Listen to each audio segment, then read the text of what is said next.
महिलाओं को सशक्त बनाने की बात करते हैं, उन्हें हमेशा सुरक्षित रखने की बात करते हैं और ऐसा होता भी है, बहुत सारी ऐसी योजनाएँ चलाई जाती हैं, बेटी बचाओ, बेटी पढ़ाओ।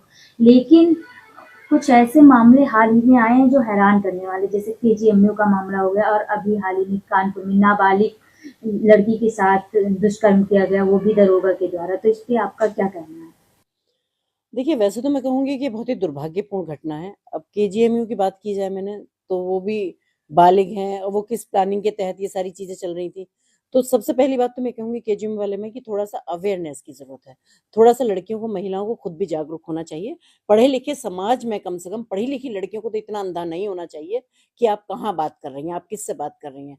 वो खुद एक ज़िम्मेदार भी महिला हैं और उनको ये पता था कि जिससे ये बात कर रही हैं वो व्यक्ति सही नहीं है, क्योंकि उससे पहले भी उसके 2-3-4 लड़कियों से अफेयर रह चुके थे, वो भी सारी हिंदू लड़की थी, पहली उसकी वाइफ है वो भी हिंदू है। तो ये तो मुझे लगता है कि ये तो बहुत ही बेवकूफ़ पने की बातें हैं। तो इसके लिए थोड़ा-सा महिलाओं को, लड़कियों को भी थोड़ा अवेयर अवेयर रहना चाहिए और मुझे लगता है अगर वो इतना ढील ना दें तो शायद इन चीज़ों को इतना मौका ना मिल पाए। अगर कहीं हम ऐसा कहें कि भई जैसे कि कहीं ऐसी जगह जाएँ जहाँ पढ़े-लिखे लोग नहीं हैं, थोड़ा गरीबी भी है या कुछ भी, तो वहाँ बात समझ में आती है कि लोगों को लालच दे के या कैसे भी ये इस तरह के लोग फँसा लेते हैं। लेकिन जब केजीएमयू जैसी में लड़कियों की, जिन डॉक्टरों की बात अगर हो रही होती है, तो वहाँ मैं समझती हूँ कि इसमें बेवकूफ़ी के सिवा और कुछ नहीं है। तो इसलिए उनको भी थोड़ा-सा अवेयर होना चाहिए। पहली बात, आप जिससे दोस्ती कर रहे हैं, जिसके संपर्क में आप बैठे हैं, ऐसा नहीं है कि आप उसके बारे में नहीं जानते या नहीं करते। आप अपना सब कुछ उसको उस पे समर्पित कर रहे हैं, उसके बावजूद आपकी आँखों पे पट्टी बंधी हुई है कि उसका क्या उसका बैक रहा है, वो क्या प्रेज़ेंट में क्या है, किस जाति का है, किस धर्म का है, उसके संस्कार क्या हैं। ये सब बातें क्या बिल्कुल नहीं रहती।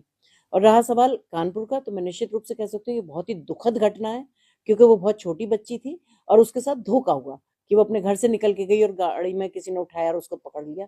और इसमें भी जो सबसे ज़्यादा दुर्भाग्यपूर्ण मैं कहूँगी, वो ये है कि उसमें सब इंस्पेक्टर भी है वहाँ। तो मुझे लगता है कि पुलिस को एक बहुत ज़िम्मेदार एक संस्था माना जाता है और जिसमें पुलिस को माना जाता है कि ये उनकी रक्षक हैं। और इस तरह से जब इस तरह का लोग, कोई एक-आध कोई ऐसा आदमी व्यक्ति काम कर देता है, तो वो पूरी उस पे कलंक लगता है। हाँ, कहते हैं एक तो मछली पूरे तालाब को गंदा करती है ना? जबकि मैं कह सकती हूँ कि आज उत्तर प्रदेश की पुलिस बहुत अच्छा काम कर रही है।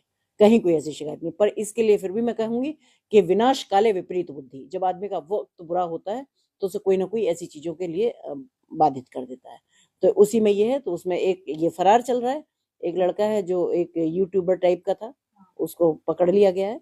तो निश्चित रूप से ये पकड़ा जाएगा और इसका बुरा ही हाल होना है। मैम केजीएमयू वालों में जैसे कि आप गई थी वहाँ पे, कुलपति से भी मिली थी, तो क्या कुछ आपके बीच दोनों लोगों के बीच में बातचीत हुई थी? क्या आपको लगता है कि जो अस्पताल की तरफ से, जो प्रशासन की तरफ से कार्रवाई की जा रही है, उससे आप संतुष्ट हैं, सही है?